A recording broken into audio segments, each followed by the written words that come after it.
the stand next. Welcome to Sidebar, presented by Law&Crime. I'm Jesse Weber.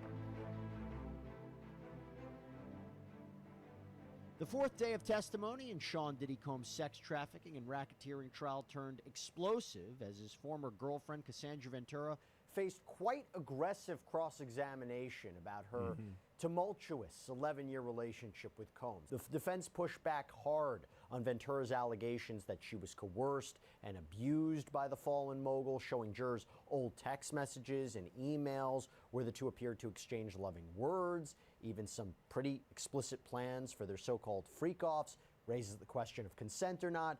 So to give us that up-close and personal account of every single gripping moment that happened inside that courtroom, we're going to bring back on Law&Crime. You can't keep going back to this well of consent. We've established this before. Elizabeth, thank you so much for coming on.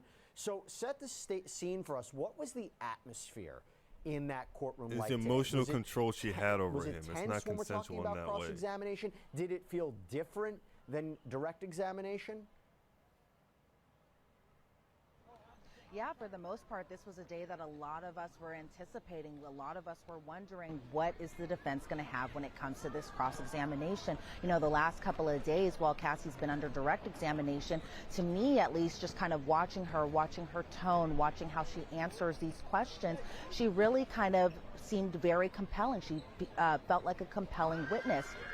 So obviously, the defense's job is going to be to poke holes in this. Did you want to participate in these freak-offs? Did you have a way of helping set these up? Did you initiate wanting these freak-offs in some instances when Diddy was sick, or other instances as well, too? And so today was definitely a very highly anticipated day. As far as the tone just in the courtroom, I think a lot of people were just kind of wanting to know what was going to happen next. So as far as just who was inside that courtroom today, it looked a little different than it has, on day one and even a little bit into day two. In that, we had Karen Agnifilo inside that courtroom today. She is obviously married to Mark Agnifilo. You had Diddy's mother, Janice Combs, in the courtroom. His sons, Christian Combs, Quincy Brown, Justin Combs, all came into the courtroom today. Notably, the daughters, again, not inside that courtroom today. Chance's mother, who's been inside that courtroom, also wasn't there today. Neither was Justin's mother inside that courtroom. So it was a little different than we've seen, on prior days, especially for opening statements, as well as even into day two. As far as those who were there to support Cassie, it was still the same as it has been the other couple of days she's been testifying. Her husband, Alex Fine, was inside that courtroom. Cassie's brother was inside that courtroom, as well as Cassie's mother and her attorney, Doug Wigder. As far as even when Cassie came into the courtroom today, you would think that maybe she would appear nervous or just a little shaken, depending on, what to expect really from what the cross-examination would look like. But she appeared very cool, calm, and collected, just similar to how she has been on the stand these last couple of days. She just walked up to the witness stand. The judge reaffirmed that she is still under oath, and so she just sat there. And even when Ana Maria Esteveo was asking her question, she, for the most part, appeared cool, calm, and collective. Her tone was still the same, even during, as far as comparing it to her direct testimony, where, she was very soft-spoken. There were times, she wasn't saying yes or anything like that. Instead, she was saying yep or and she just appeared, again, very soft-spoken. She appeared that she didn't seem nervous, at least from what I could see of her. Of course, there were some moments where you could kind of feel that she was uncomfortable, especially when it came to these graphic text messages that were being displayed, but she didn't feel comfortable necessarily reading them out loud. And it makes a lot of sense, right? This was, it appeared that these were private messages between people who were dating, people who were together for a years-long period. But just keep in mind, even to now, she is married to somebody else. And, her husband was in that courtroom. And so I could tell that there was a little uncomfy moments when it came to especially some of those graphic tests, or those graphic text messages that were being displayed in court today. But as far as the tone goes, just overall, it appeared just kind of like another day in court. I'm assuming that, Cassie kind of knew what to expect as far as where the defense would go, what type of questions that they would ask her, knowing that they would try to poke holes into her credibility. But again, she appeared cool, calm, and collected while on the stand. No emotional moments or anything like that. No points where she appeared visibly agitated or angry. Just, for the most part, asking clarifying questions? Can you repeat that? Can you ask it a different way? Can you talk about what time frame this was? Oh, I don't remember these text messages. And so that was kind of most of the tone throughout most of the cross-examination today. Hey everybody, this is a Law and Crime legal alert. Did you know that children are being diagnosed with serious conditions like type 2 diabetes and non-alcoholic fatty liver disease? And the research is potentially linking ultra-processed foods to this? Yeah. Well, Morgan & Morgan is stepping in to fight to hold these food companies accountable. With decades of experience fighting large corporations, they are ready to stand up for the families who deserve justice. So if your child under 21 has been diagnosed with type 2 diabetes or fatty liver disease, then visit www.forthepeople.com/food or scan the QR code on screen to learn more. So before we get into the substance of what the cross-examination was about, there are two other groups of people I was curious about how they were reacting throughout the day. How were the jurors reacting during the cross-examination from what you could see? And how was Diddy reacting during the cross-examination by his defense counsel? As far as I could see from the jurors today, they seemed at some points a little bored. It seemed at some points they're kind of wondering what's happening next. I think even when the text messages were shown, a lot of them were very much analyzed with them. A lot of them had direct focus onto the computer screen in front of them, just so that way they could read all the messages, even the more graphic, sexually explicit messages. I saw there were sometimes some jurors were doing, the tennis match look, where they were either looking at Cassie, who was on the witness stand, and looking at Ana Maria Estevao while she was asking the questions, kind of doing the back and forth. Meanwhile, some other jurors were just laser focused on Cassie and just what she had to say and how she responded to the cross-examination today. As far as Diddy goes, Diddy, just like every other day, is very much participating in his defense, very much so, passing off notes to his defense attorneys, kind of hand over to Estevao, who was standing up doing the questioning. He very much so was intently looking at either Cassie or the exhibits in front of him, especially when it came to those sexually explicit text messages, or even just the text messages and the emails back and forth with one another. And so, just like every other day, Diddy is very much so participating in his defense, because as the defense has pointed out a number of times, that Cassie is a very critical witness in the case. Mark Agnifilo said she is probably the most key witness in this case, somebody that, they wanted to make sure that they were doing a thorough cross-examination of her, because Diddy's life somewhat depends on this, because, they were making the point that he's facing a life sentence if he's convicted, and so they wanted to make sure that they were asking every single question that they needed to ask. Do I think that was necessarily accomplished? I'm sure we'll get to that in just a second, but for the most part, as far as Diddy goes today, he was definitely participating like usual. Yeah, and look, she is the number one witness. What do I mean by that? She's the star witness. She starts at the start of this trial. I believe this case rises and falls with her testimony. She is making up a number of the counts that he's facing right now: racketeering, sex trafficking. Her testimony would help support those and also help support transportation to engage in prostitution. The prosecution needs her to testify, which is why I believe one of the reasons they want her to testify so early is because she's 8.5 months, 9 months pregnant. They got to make sure she gets on the stand before something happens. Now, you mentioned the text messages. This day was filled with text messages. Elizabeth, I'm going to ask you what we learned about these text messages. I'll leave it to you how graphic you want to get about them, if they're, depending upon what the value is. But what were the text messages? What were the value of the text messages? What was the defense doing with these text messages? And by the way, emails too. So communications between Combs and Ventura. Talk to us about that.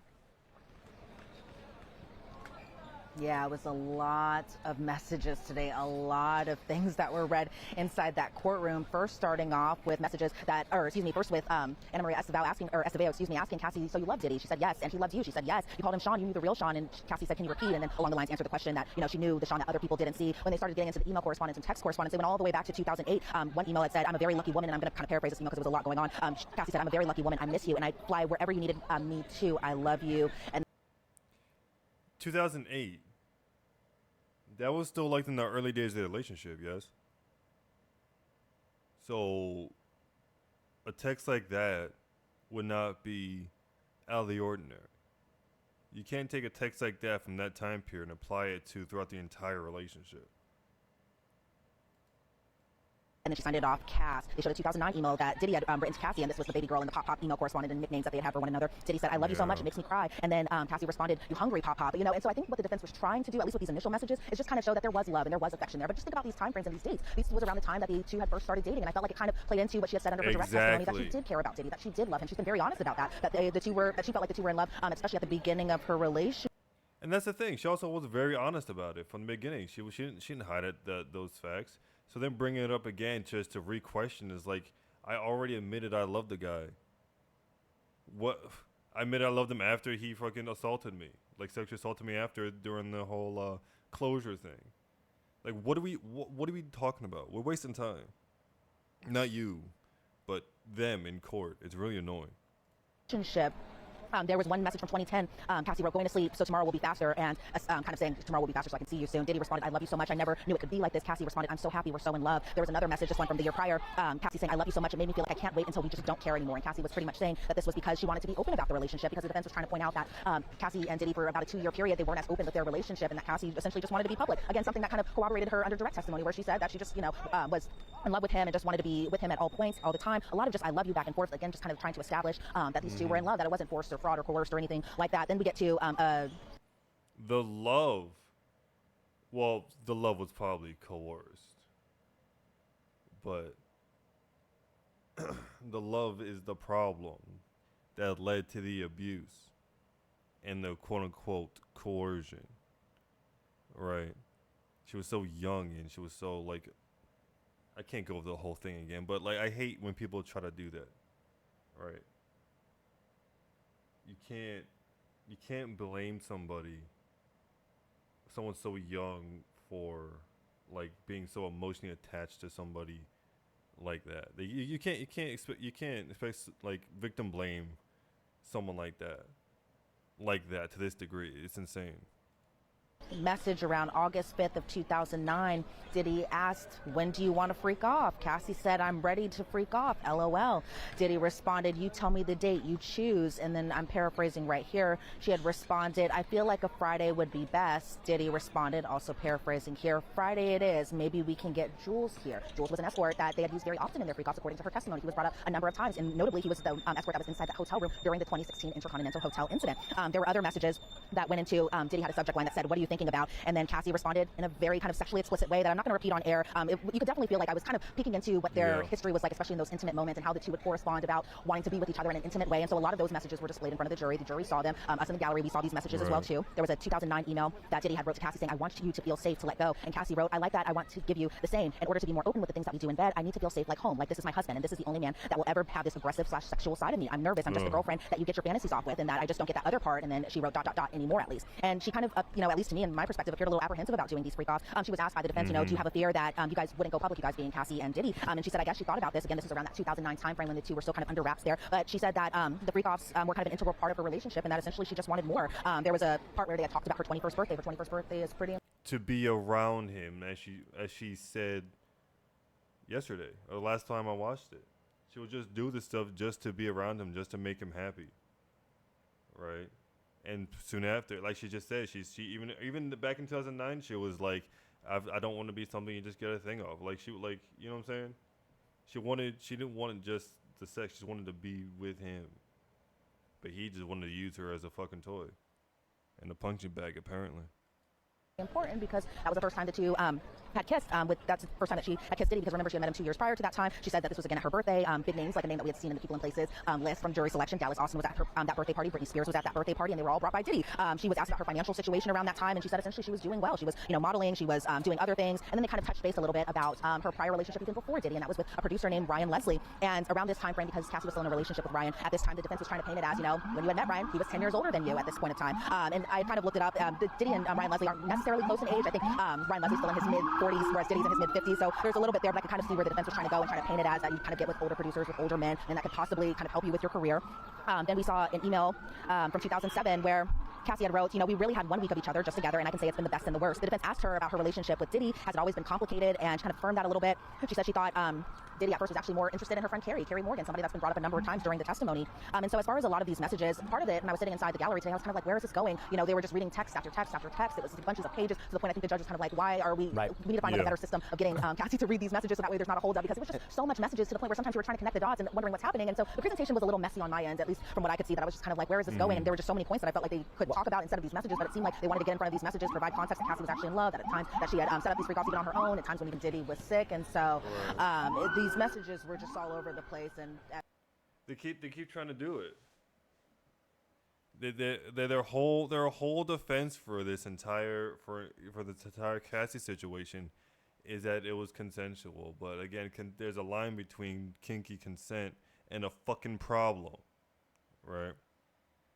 And even with that does not erase the trafficking of the prostitutes to and fro, right? And also the lack of payment sometimes. That's going to help their narrative, and saying she was the one who tried to set these up, or I believe there was testimony she heated up the baby oil to be used in freak offs. But there's a part of something that you said that I thought was really to make him happy. That's a very, relatively speaking, that's a very small thing, right? If she took the liberty to heat up the baby oil oh my God, she must be in love with the whole situation. No, she's just doing it. She has to. Right? She probably told him. He probably told her to. Like, what are we talking about? Really interesting, where it seems to me the defense was also trying to portray her as a jealous lover, right? And go to her motivations about why she would be going after Diddy now. Talk to us about what we learned today from the cross-examination about how they tried to portray her, maybe with other interests that she had, other relationships Diddy had. How did they try to portray her as somebody who was jealous and maybe had other motives for coming after, accusing Diddy now? Well, they definitely brought up Kim Porter a couple of times today. Kim Porter is a big name because she is the mother of a few of Diddy's children, including the twins, including Christian. And so Cassie had said that she had learned that Diddy had actually left the freak off to go see Kim Porter. Again, by this time, she was still the mother of his children. She admitted to being a little bit jealous of Diddy's relationship with Kim. And she said especially this kind of happened during the holiday time because Diddy always spent the holidays with Kim Porter, with his children, something that, surprisingly, Cassie kind of mentioned that Diddy and Cassie didn't spend much time together with his children. Right? Instead, the children were always with Kim Porter, and this was something that she was a little bit jealous of, that she wanted to be around him and see she wanted to be around him, be around his family, and get all parts of him. And so, she did admit that she was a little jealous. We learned about Gina today. Gina is another central figure a little bit, and I've done a couple of segments about Gina because Gina had previously gone on a podcast and spoken with a blogger talking about how her relationship with Diddy was, where she had alleged that Diddy was physically abusive with Gina. She had alleged that Diddy would refer to Cassie as a good one and Gina was the bad one. So hearing from Cassie's perspective about the whole Gina situation, Gina was somebody that Gina was somebody that Diddy had seen while he was still with Cassie, somebody that was a focal point of, from her perspective, of the jealousy. And so Cassie had learned that Diddy was seeing Gina. Cassie learned about this because of social media, and she said that Diddy initially denied seeing Gina, but learned that he was still seeing her during a point where she had told him to stop seeing her, and she called Gina actually a main problem in their relationship. And so this was around the 2013 time frame where Cassie said to Diddy, "You make me feel like a side piece. I'm happy with you no matter what," because Cassie thought she was the main girlfriend. She thought she was the only girlfriend. She didn't realize that he was seeing other people. She said that, not even surprisingly, she said that he had actually lost his temper when Diddy thought Cassie was cheating, but then when Cassie confronted Diddy about his cheating, it was like, deny, deny, deny. Another point of contention between their relationship was that, the two were on and off for an 11-year period. Cassie said that Diddy learned she was another people, and she said that it would get scary if she would find out these situations, and then enter and segue into Kid Cudi. Surprisingly, they didn't talk about the car arson at all today through it, but it was essentially to kind of talk about how Diddy was just so hurt and just so devastated by the fact that Cassie was seeing Kid Cudi behind his back. The defense was trying to point out that Diddy was the one who actually introduced Cassie and Kid Cudi to one another because he was trying to get them in the studio together to pretty much kind of advance her career, and this was around the 2011 time frame. Diddy found out about Cassie and Kid Cudi, and she had said yesterday under direct examination that he had found out while they were in a freak off. Cassie says it was actually her idea to use a burner phone because she didn't want Diddy to find out, again alluding to the fact that she was a little terrified and scared of what he could do, how he would respond. And she said that she began her relationship with Kid Cudi at a point where she and Diddy were actually off. They were on a break, but she began a relationship with Kid Cudi because the two were just enjoying each other's company. She said that she did admit that she was still doing freak offs during this off period with Diddy, but then she would kind of go and hang out with Kid Cudi. Meanwhile, while all this is going on, she and Diddy are still on a break, and she again said that it was scary if he had found out. She was asked if Diddy knew that Cassie and Diddy were on a break, and she said that I don't know. And then that's when the cross got a little awkward because they were trying to kind of figure out a way to kind of ask these questions. And I mentioned this during the lunch hour today that it was just a little weird to kind of see this cross-examination around this point because Acevedo was essentially just kind of adding or concurring with Tenny Garagos, who was sitting at the defense table. I think a lot of us were kind of questioning why Acevedo was the one doing the line of questioning. We understand obviously that the defense was going to use a female to ask Cassie these questions under cross, but I was just kind of like, why did she conferring so much? It seemed like she didn't know what to ask him next, and so that was an interesting point that I had seen while in the courtroom today. As far as just the Kid Cudi relationship goes, I mentioned this just yesterday that when Diddy had found out, he got a bottle or a wine bottle opener, put it in between his fingers and lunged at her. But Cassie said that he had made no contact when he had lunged at her with a bottle opener. She had a relationship with Kid Cudi the entire time, which was just about a month, and she got back together with Diddy. She was asked, was the relationship offensive to Diddy because of Kid Cudi's stature in the music industry? And Cassie was kind of like, well, yeah, because Diddy wasn't cheating with other celebrities. And Cassie responded, I don't really know. The Kid Cudi relationship hurt Diddy, according to the defense, because Diddy was the one who introduced them, put them in the studio together. And so the defense was saying that Diddy brought up Kid Cudi a lot after they got back together, and he especially would become angry over the holidays, recalling the Kid Cudi relationship because this was around the Christmas time frame of 2011. Cassie had mentioned by New Year's, the two being Kid Cudi and Cassie were already broken up. Diddy accused Cassie of having another relationship with another man while shooting a movie, and that movie was Honey 3, and this was in South Africa. I bring back the people and places list that was talked about during jury selection. Why? Because this was when Michael B. Jordan was named, and Diddy was apparently a little annoyed by the relationship that Cassie and Michael B. Jordan were having together while they were shooting this movie. And Cassie had even said around this time that she and Diddy weren't even together when she went off to shot the movie. She broke things off. Why? Because she had seen a picture that he was still with Gina. She was in a video about that while Diddy and Gina were seen at Revolt Fest together because somebody thought that was actually Cassie. And so Cassie had sent kind of a nasty message to Diddy's entire staff that she thought were family, staff that she had thought had her back. But then when seeing these pictures, knowing that this was a point of contention in their relationship, she said she got upset about it because she thought the staff was her family and thought they were kind of in on this. And so those were a lot of the focus of just the other people who kind of played a role into just the tension that was displayed in the relationship between Cassie and Diddy. And yeah, they questioned, it seemed to me, a lot of her motivations. They brought up the November 2023 lawsuit to suggest he knew this was going to ruin his career, right? Now, there was a large section of the testimony regarding drug use. And I couldn't tell if it was to suggest that, hey, Combs isn't responsible for your drug use. One of the things he's charged with, right, is alleged he used drugs to make victims more compliant, drug trafficking, one of the underlying crimes of racketeering. And I'm curious how they had that whole conversation regarding drugs. Was it just to suggest, she had a drug issue herself that was her own problem? Or was it also to suggest, hey, he had a drug problem, and that explains a lot of his behavior, which Well, based off of Big Homie's words, that Diddy himself did have a drug problem. But also from Cassie, in her own words, she used the drugs to numb herself and to numb herself during and to come down after. Right. So I can see what they're saying about, well, is it his fault that you chose to take the drugs? Yes, it is his fault because it wasn't for him in the first place. She wouldn't have had to take the drugs. You see what I'm saying? I understood it correctly, is interesting because I'm not sure I quite understood where they were going with that. I have an idea of where they were going with that. Maybe to explain away some of his actions that they originally said were indefensible. So talk to us about what we know about all the drug use. What was the conversation about that? What was she questioned about?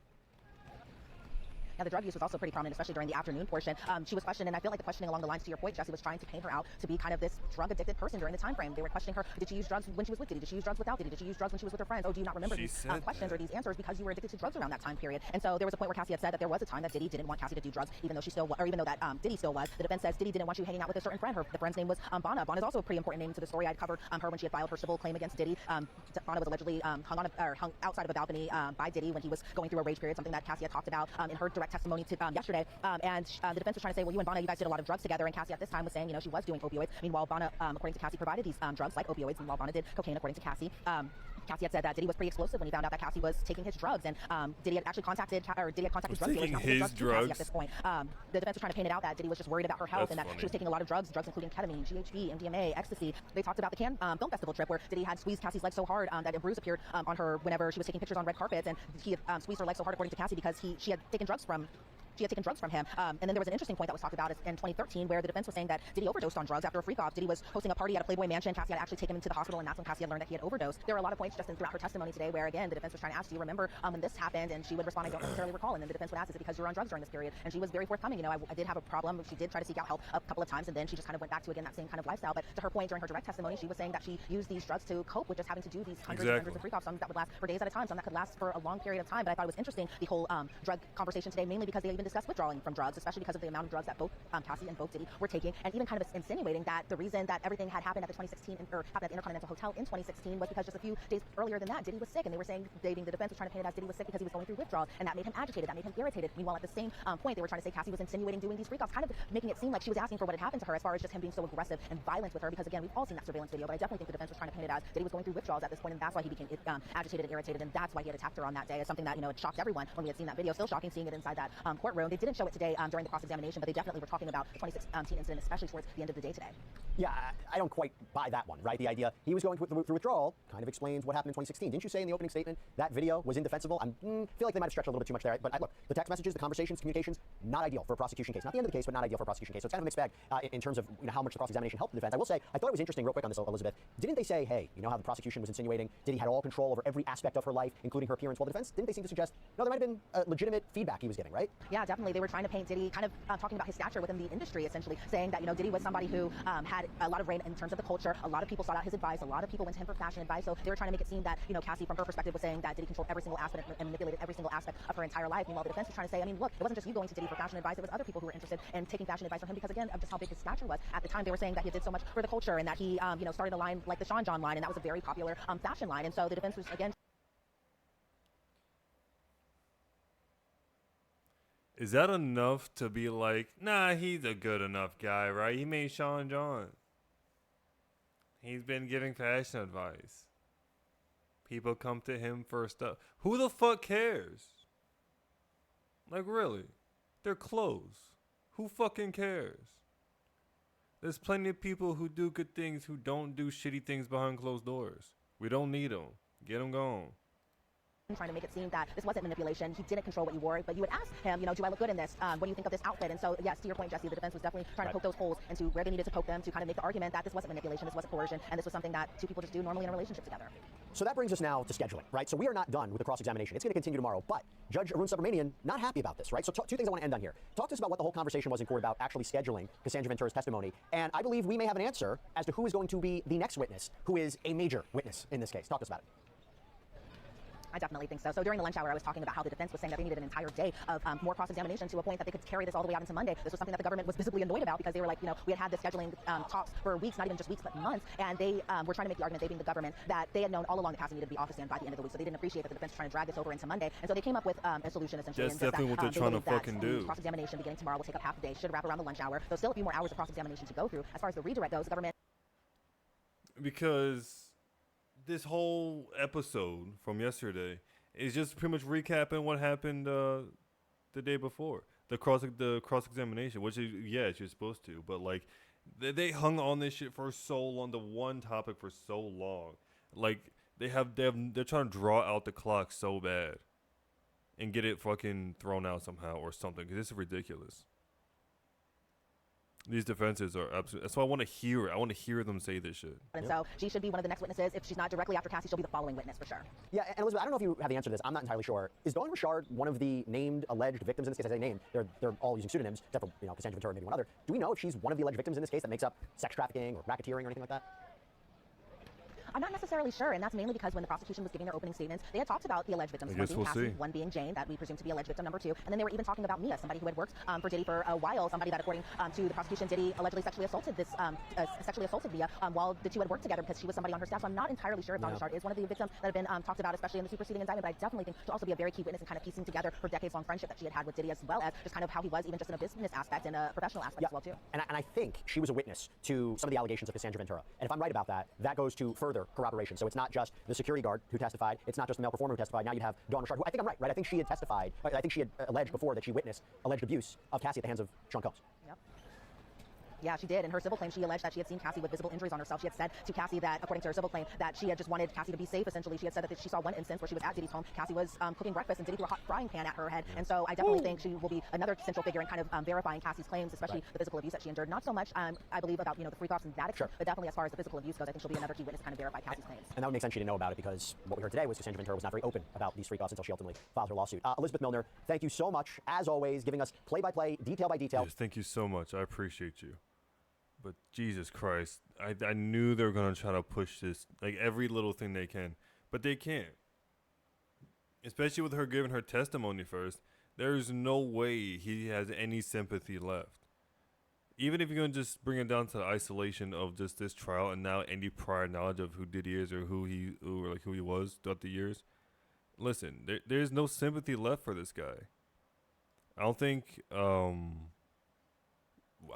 we need, personally, I don't think we need any more. But hey, we'll take all the information we can get from anybody. But like in this particular aspect, it's a fucking wrap. A savage beating, photos of alleged. Now this one is the sidebar from today. All right, 6 hours ago. Yeah, this is from today.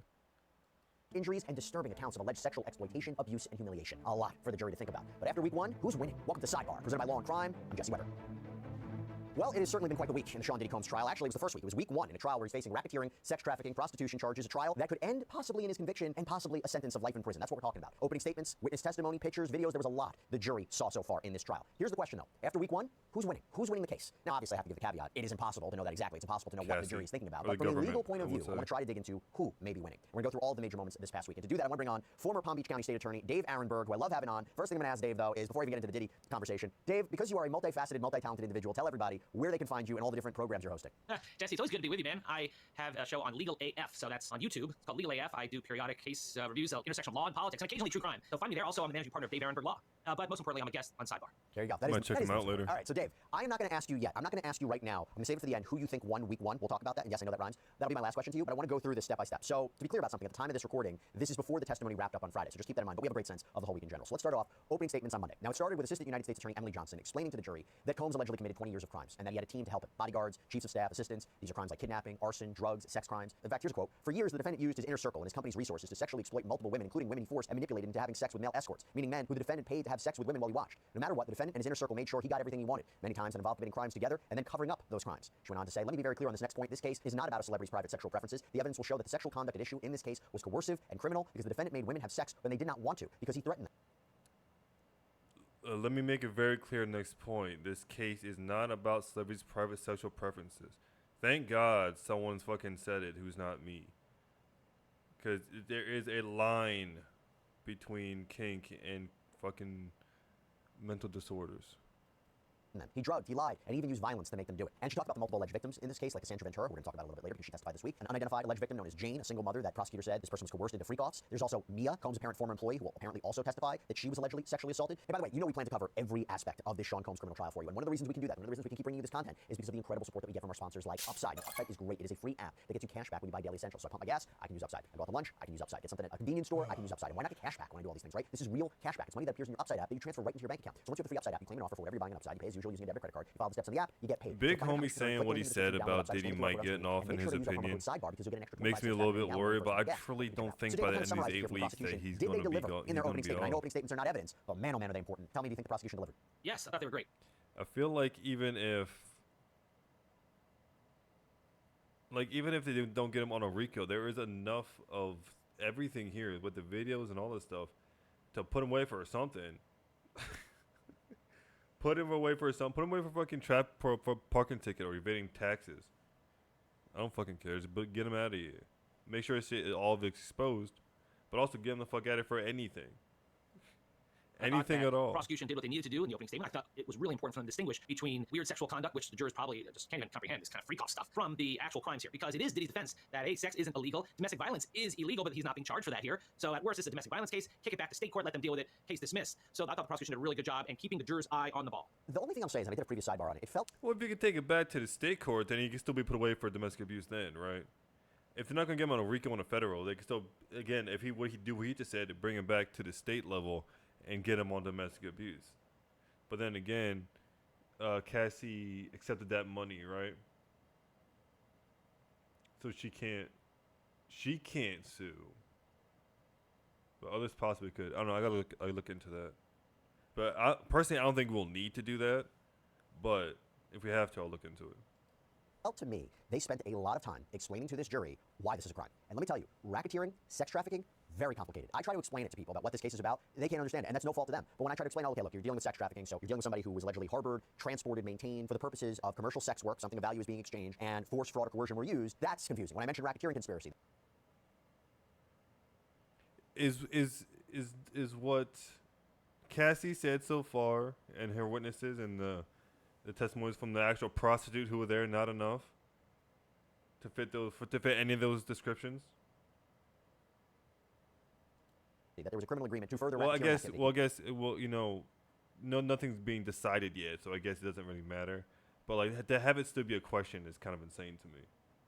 A pattern of illegal activity. There was a criminal enterprise that had a common purpose. There were all these alleged crimes they committed. Sean Combs at the top, kidnapping, arson, forced labor, sex trafficking, bribery, obstruction. That's not easy to digest. I've said before, I'll say it again. It's not like a classic case where you have a shadowy organization that's kidnapping girls from another country, taking them from another country, and selling them off to the highest bidder. As disgusting as that is, that's not quite what we have here. Do you feel that the prosecution has a little bit of an uphill battle where they have to keep explaining why this is a crime?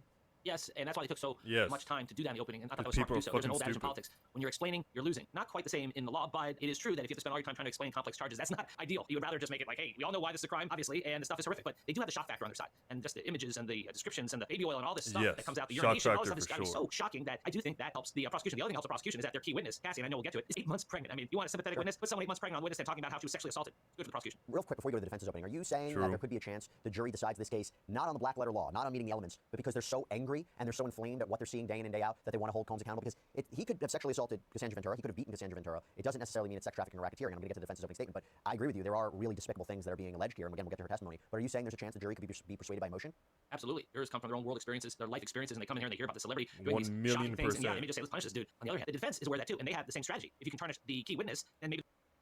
People keep saying, or keep bringing up that her pregnancy clock is why they're putting her out first, which is, obviously a valid concern.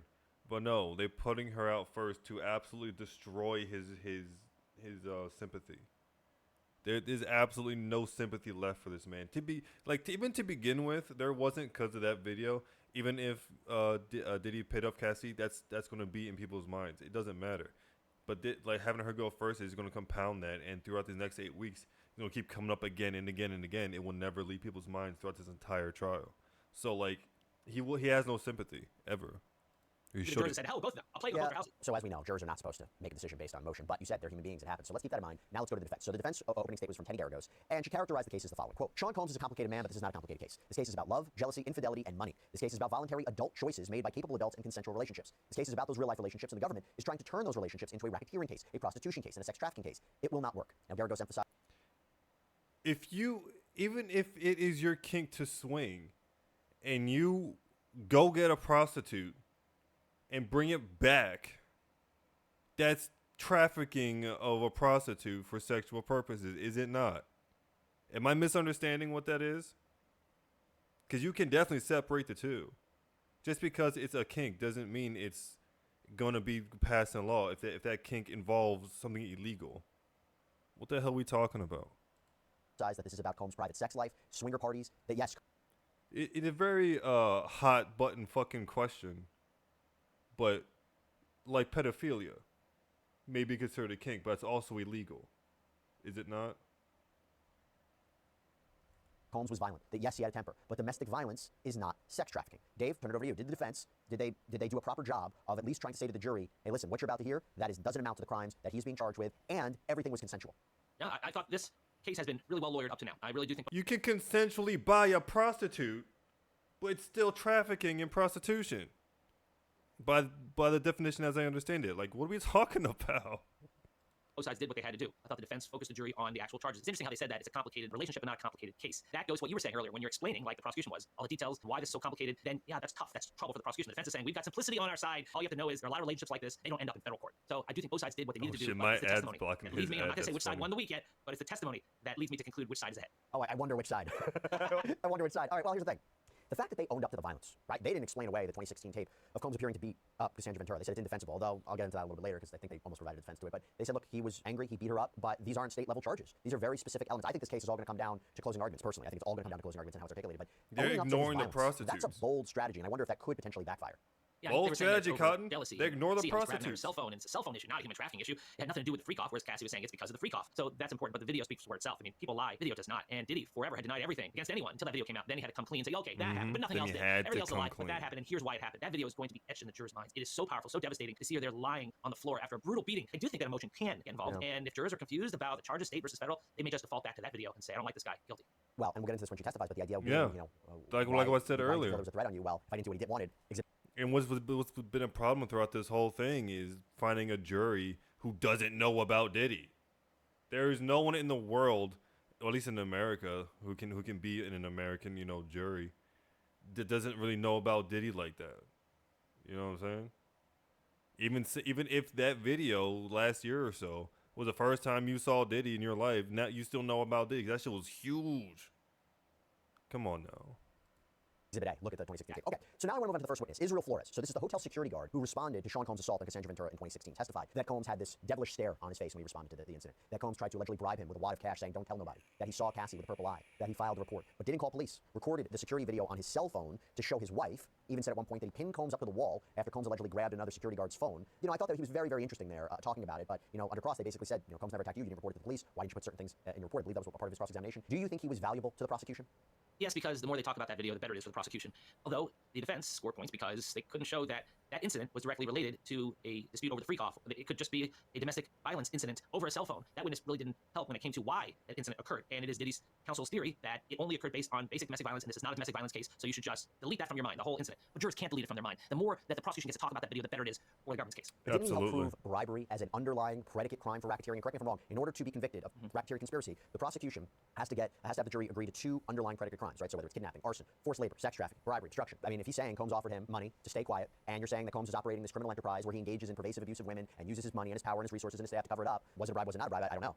Yeah, you need to have at least and use the resources to buy the prostitutes and traffic them left and right. What is a criminal enterprise? The human trafficking, the pleasing him with these weird sex parties. But if it's just a domestic violence case, then the whole racketeering thing goes away, and thus the bribery thing doesn't matter here. So that's why. Can I ask you about that? Let's say the jury goes, I don't know about the freak-offs, but I'll tell you what. I think he engaged in kidnapping. I think he engaged in arson. I think he engaged in bribery that was connected to a domestic violence incident. Does the racketeering charge, does the jury have to believe that there was a sex trafficking operation going on, or sex trafficking in general, in order for him to be convicted of racketeering? Got to be a criminal enterprise. Remember, these laws were created to go after the mafia. You have this whole structure where the Don and the capos are involved, and they're all on the top. And so that's why you have to show this is like a business, a whole enterprise for the benefit of Diddy. If it's just a lover's quarrel, then there is no racketeering here, even though you have evidence of bribery, arson, and other crimes. Is it a problem he didn't call police? Yeah, well, yeah, because you may wonder, this is really a crime. Why didn't you call police? Plus, what's wrong with you? I mean, how can we believe you? We want to sympathize with you. You're a trustworthy individual, but you didn't think it was big enough to call police. Why? Because you wanted to show your wife for your own prurient interest, so you can maybe sell it to TMZ. I mean, you can just see how you can poke holes in the credibility of this witness. Yeah, taking a video of the surveillance in order to show your wife, jury might wonder what that's about. But look, I will say this, I said it before, I'll say it again. I thought that this was brilliant on the part of the prosecution. Before you bring Cassandra Ventura, why wouldn't you want to call the police on Diddy by being just a random security guy? Because you're gonna fucking disappear. What are we talking about? Do you know who we're talking about? Alleged or not, you're not gonna want to fuck with the boogeyman. You know what I'm saying? Even Cassie just said he was gonna roll up on fucking Suge Knight on a random fucking Tuesday. You think he's not gonna disappear a random security guard? Come on now.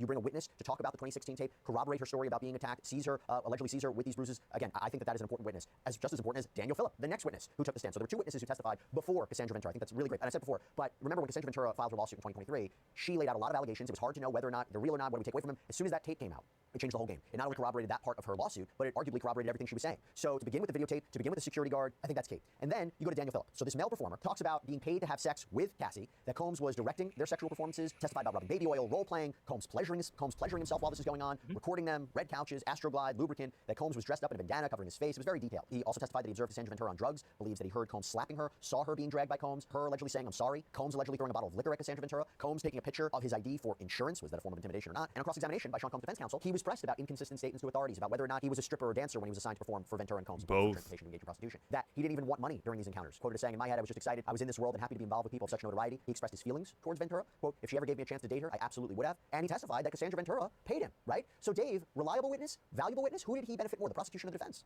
I think it was a push. You're dealing with a sex worker. Yeah, you're dealing with a sex worker. So sorry to say, but sex workers don't generally have a lot of credibility with jurors. They look at this like, you get paid to have sex, and then he questions whether he really was being paid, and then because of the cross-examination. And so, boy, that would eliminate the Mann Act charges, which says you cannot transport individuals over state lines for purposes of prostitution. And then he's talking about how they had feelings for Cassie, and maybe in another world they would be together. And so that goes to the whole issue of consent. And now that is the defense's claim here. That's their main defense is consent, because if you have consent, you don't have force, fraud, or coercion. You need force, fraud, or coercion to have human trafficking. And if there's no human trafficking, You can still consent to be a prostitute.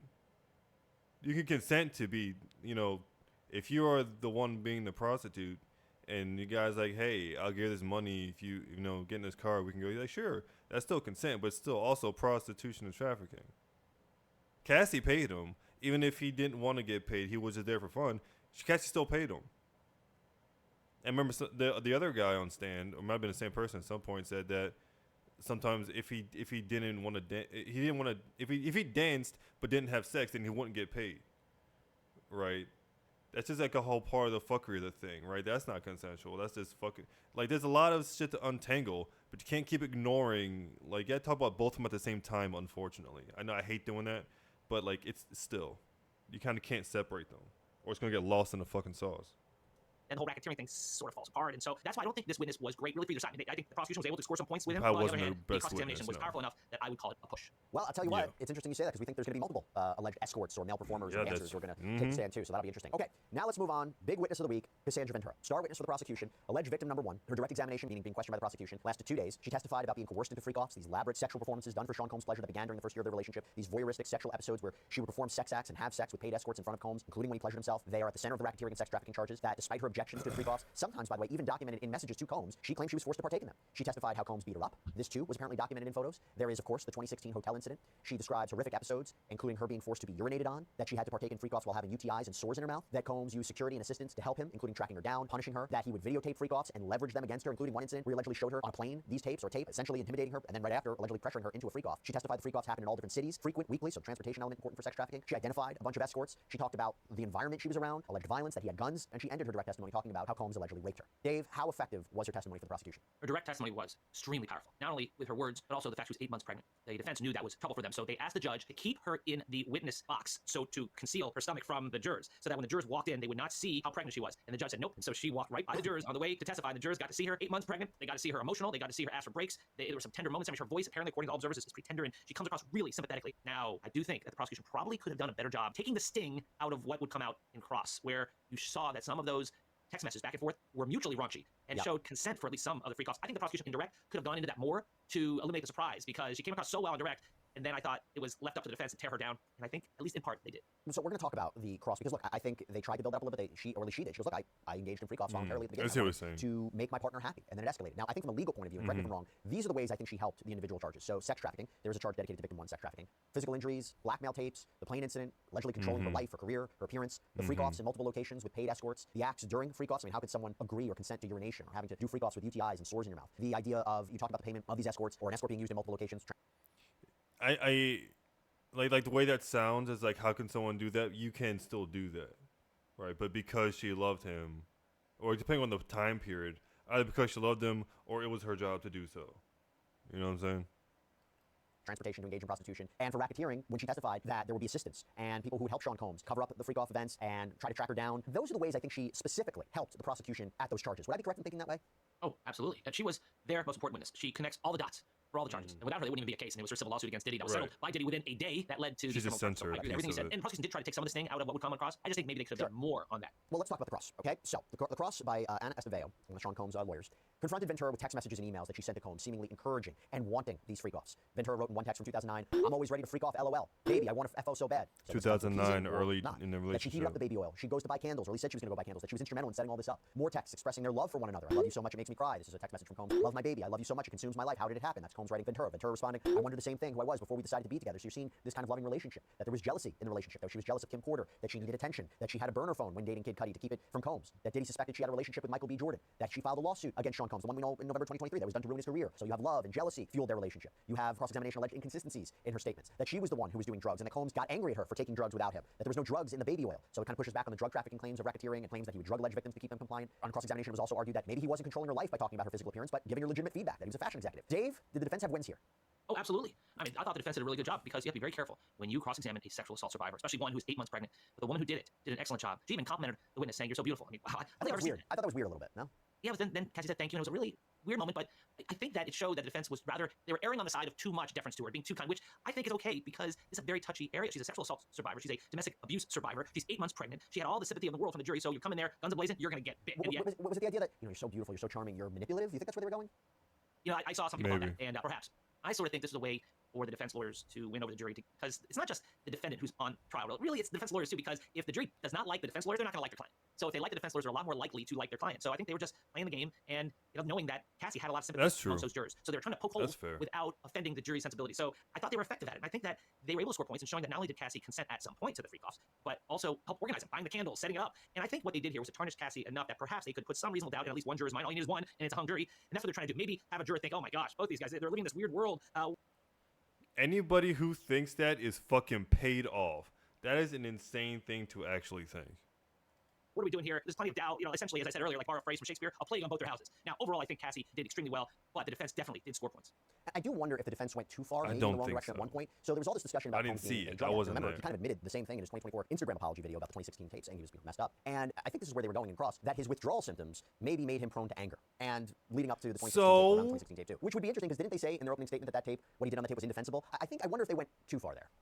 I agree with you. I thought the same thing. A withdrawal from drugs is not an excuse for domestic abuse. There is never an excuse for domestic abuse. Shit. Like, okay, that's a little extreme. If your life is legitimately threatened, sure, right? But like, when it comes to things like that, when it comes to your own personal anger management, there's no excuse to domestic violence. Right. If the drugs weren't there, like, would you still done it? I still think so. Right. That might just be me though. But no, I don't like that. With a drug withdrawal is no reason for domestic violence.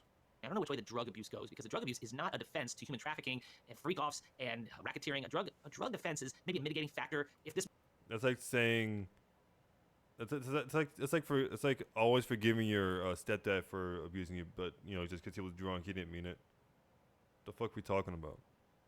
Was a domestic violence case, perhaps, but this is a human trafficking case. So you can be on drugs and still commit force, fraud, or coercion, and it's not a mitigating element that you're on drugs during the time. So that's why that was kind of weird. Maybe they were just trying to have maybe a few of the jurors who had some of their own substance abuse issues, or family members who had their own issues, to get some sympathy for this defendant, saying, yeah, he wasn't in his right mind. But again, that doesn't... Or do the complete opposite and react exactly how I did.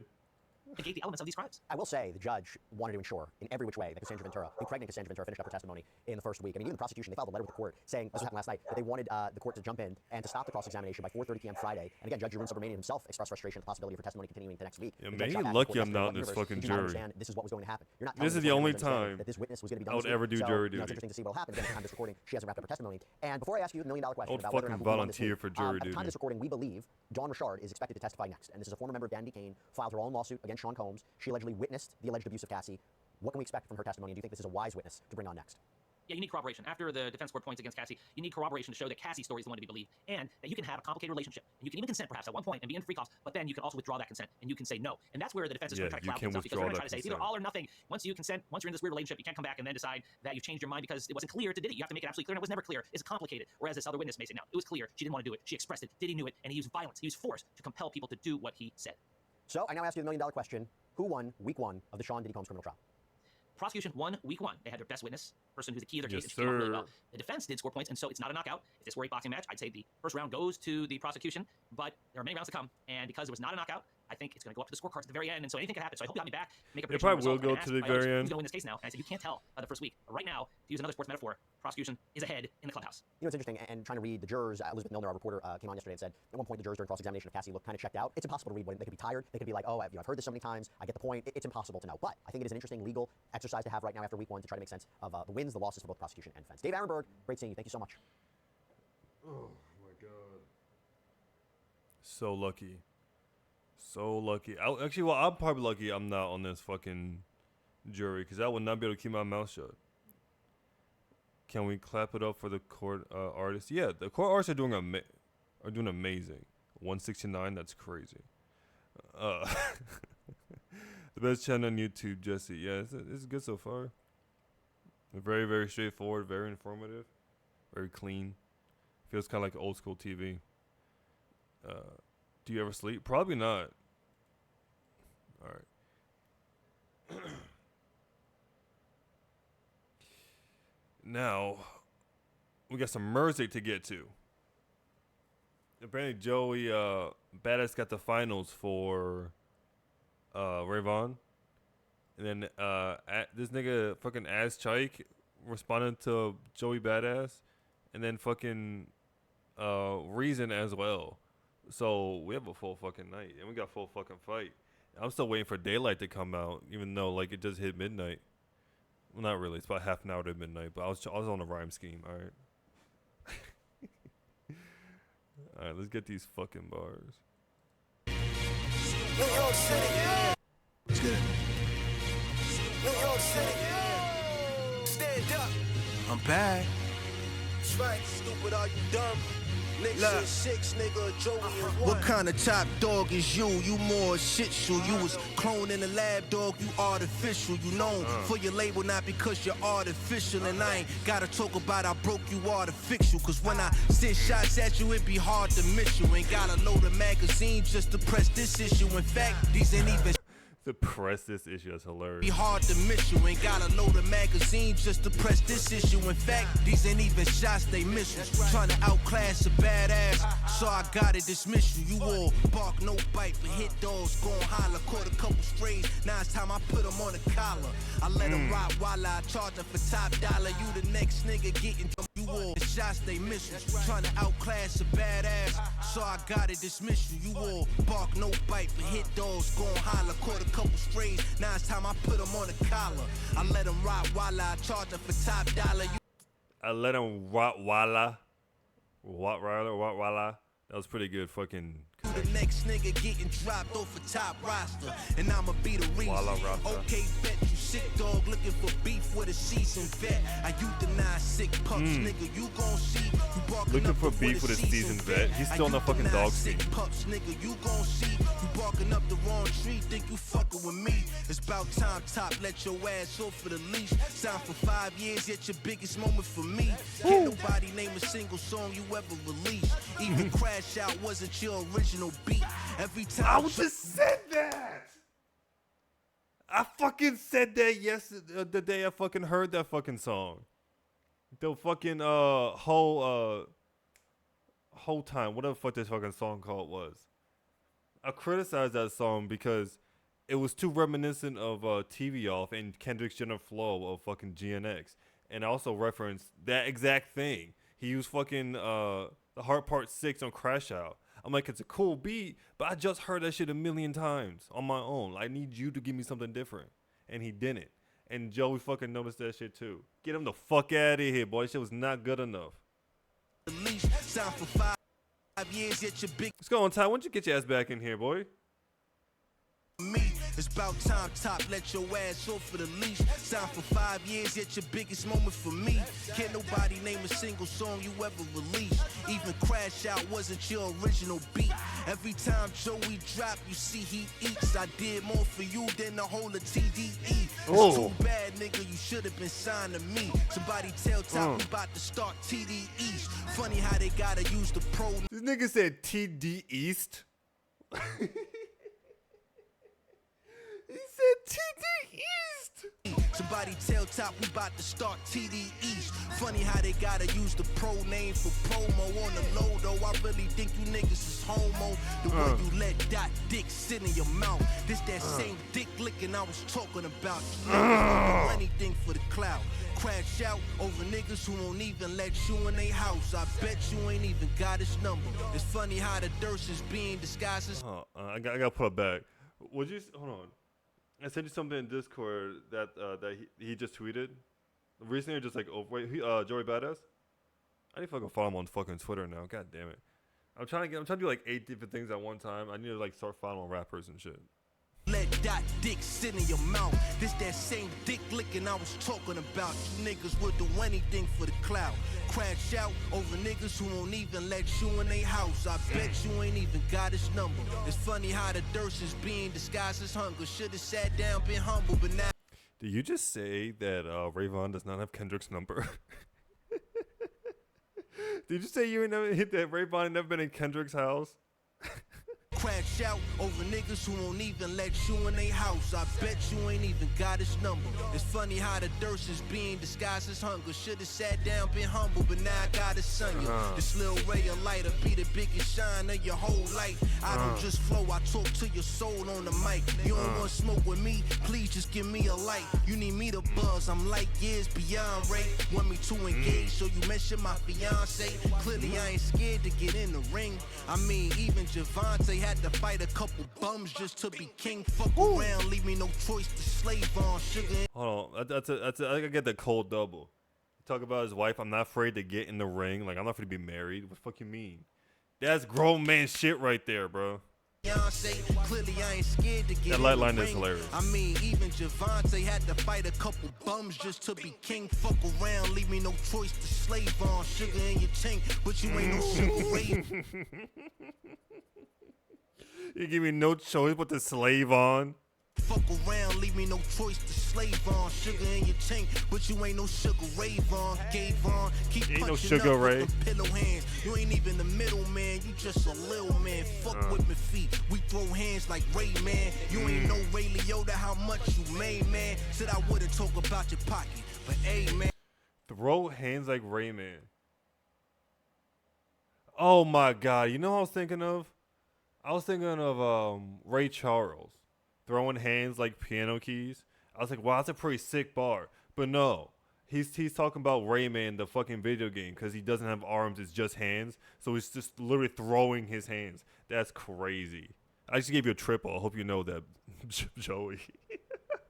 No Ray Liotta, how much you made, man. Said I wouldn't talk about your pocket, but hey, man, you need an optician just keep punching up with them pillow hands. You ain't even the middle man, you just a little man. Fuck with my feet, we throw hands like Ray Man. You ain't no Ray Liotta, how much you made, man. Said I wouldn't talk about your pocket, but hey, man, you need an optician just to see Ray-Bans. Go fetch a coffee for your CEO, cause judging by the numbers. An optician to see Ray-Bans, like he ain't got money like that. That's crazy. Just to see Ray-Bans, go fetch a coffee for your CEO. Cause judging by the numbers, clearly I can see he old. Your mouth running cause your pockets running low. I'm active and I'm active, yeah, and that's something only me and Pac would know. Play with fire, then you gon' get burned.